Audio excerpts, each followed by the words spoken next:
শেখ বশিরউদ্দিন এমন একটা সময় রাষ্ট্রায়ত্ত কোম্পানি বিমান বাংলাদেশ এয়ারলাইন্স পরিচালনা পর্ষদের চেয়ারম্যানের দায়িত্ব পেয়েছেন, যার মাত্র ৪ মাস আগ থেকেই তিনি একই সঙ্গে বাণিজ্য, পাট ও বিমান মন্ত্রণালয়ের উপদেষ্টা হিসেবে নিয়োজিত আছেন। প্রশ্ন উঠেছে যে এটি একেবারেই উপদেষ্টা মন্ত্রী পদমর্যাদার একটি পদ। উপদেষ্টা হয়ে বিমান বাংলাদেশের মতো সরকারি কোম্পানির চেয়ারম্যান হওয়াকে কনফ্লিক্ট অফ ইন্টারেস্ট বা স্বার্থের দ্বন্দ্বের মধ্যে পড়ে এমন আপত্তি যখন তুলছে কয়েকটি পক্ষ, তখন সচিবালয়ে সংবিধানের ১৪৭ অনুচ্ছেদ উল্লেখ করে এই প্রশ্নটি করেন একজন সাংবাদিক, যেখানে বলা আছে প্রধানমন্ত্রী, স্পিকার বা ডেপুটি স্পিকার কিংবা মন্ত্রী, প্রতিমন্ত্রী কিংবা সাংবিধানিক পদে নিযুক্ত ব্যক্তিরা লাভজনক পদ বা বেতন ভাতাদিযুক্ত পদ বা মর্যাদায় অধিষ্ঠিত হতে পারবেন না। তারপরও কেন এমন নিয়োগ, এর ব্যাখ্যা দেন বিমান ও পর্যটন মন্ত্রণালয়ের সচিব। বাংলাদেশ বিমান আইন ২০২৩-এর ধারা মতে আমাদের মাননীয় উপদেষ্টাকে বিমান বাংলাদেশ এয়ারলাইন্সের চেয়ারম্যান করা হয়েছে এবং এই চেয়ারম্যান মাননীয় প্রধান উপদেষ্টা অনুমোদন দিয়েছেন এবং আমাদের ওইখানে আমাদের অ্যাসোসিয়েশন অফ আর্টিকেলস আছে এবং বিমান আইন ২০২৩ আছে।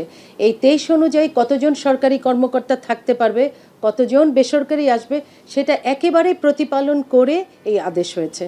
সচিব যে আইনগুলোর কথা বলেছেন তার মধ্যে বিমান বাংলাদেশ আদেশ ১৯৭২-এর ৮ ধারায় পরিচালনা পর্ষদ সংক্রান্ত বিবরণ পাওয়া যায়। এতে বলা হয়েছে বোর্ডে একজন চেয়ারম্যান এবং সরকারের দ্বারা নিযুক্ত সর্বাধিক ৪ জন পরিচালক থাকবেন, তবে শর্ত থাকে যে যখন সরকারের পাশাপাশি অন্য শেয়ার হোল্ডাররাও থাকবে তখন তারা নিজেরা নির্ধারিত পদ্ধতিতে নিজেদের মধ্য থেকে পরিচালক নির্বাচন করতে পারবেন। যদিও আইনি এসব দিকের চেয়ে বিমান উপদেষ্টাকে জোর দিতে দেখা গেছে বিমান টিকিট নিয়ে দুর্বৃত্তায়নের দিকে।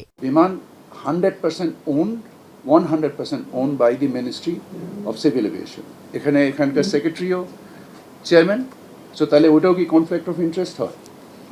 এখানে এনবিআর এর চেয়ারম্যান এখানকার ডিরেক্টর, ওটাও কি কনফ্লিক্ট অফ ইন্টারেস্ট হয়?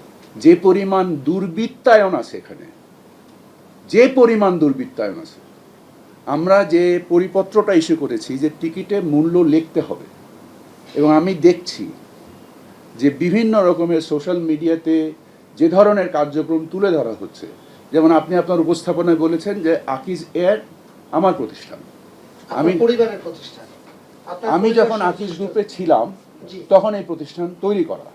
আপনার তথ্য ১০০% মিথ্যা।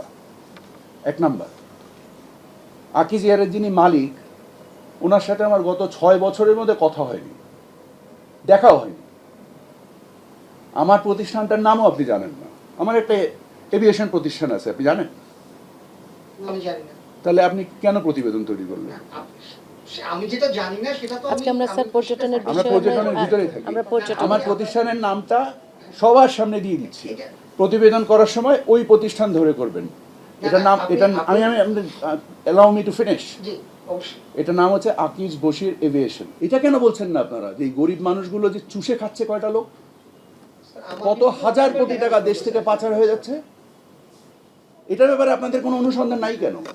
পর্যটন দিবস উপলক্ষে এই ব্রিফিংয়ে সেন্ট মার্টিন ভ্রমণ উন্মুক্ত করার ব্যাপারেও নির্দেশনা জানানো হয়। বলা হয় আসছে নভেম্বর থেকেই খুলছে সেন্ট মার্টিন, তবে সেখানে যেতে অনুমতি দেয়া হবে প্রতিদিন সর্বোচ্চ ২০০০ জনকে, যাদের আগ থেকেই নিবন্ধন করতে হবে। এর মধ্যে নভেম্বর মাসে শুধু দিনে এবং জানুয়ারি ফেব্রুয়ারি মাসে রাতেও অবস্থান করার অনুমতি থাকবে। আমাদের এটা একটা সম্পদ, এটা একটা আল্লাহর প্রদত্ত সম্পদ। এই সম্পদ রক্ষার জন্য আমরা যদি দেখি যে আপনারা এবার গেলে দেখবেন যে কি পরিমাণ তার প্রাণের সঞ্চার হয়েছে, যেহেতু এটা আমরা কন্ট্রোল করেছি।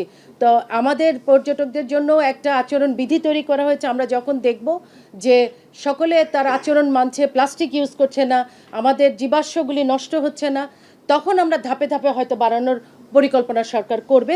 পর্যটন দিবস উপলক্ষে সরকারের গৃহীত বিভিন্ন কর্মসূচির ব্যাপারে জানান বেসরকারি বিমান ও পর্যটন উপদেষ্টা। ৬টি জেলায় আঞ্চলিক অফিস স্থাপনের কার্যক্রম প্রায় শেষ পর্যায়ে রয়েছে। আজহার লিমন, এখন, ঢাকা।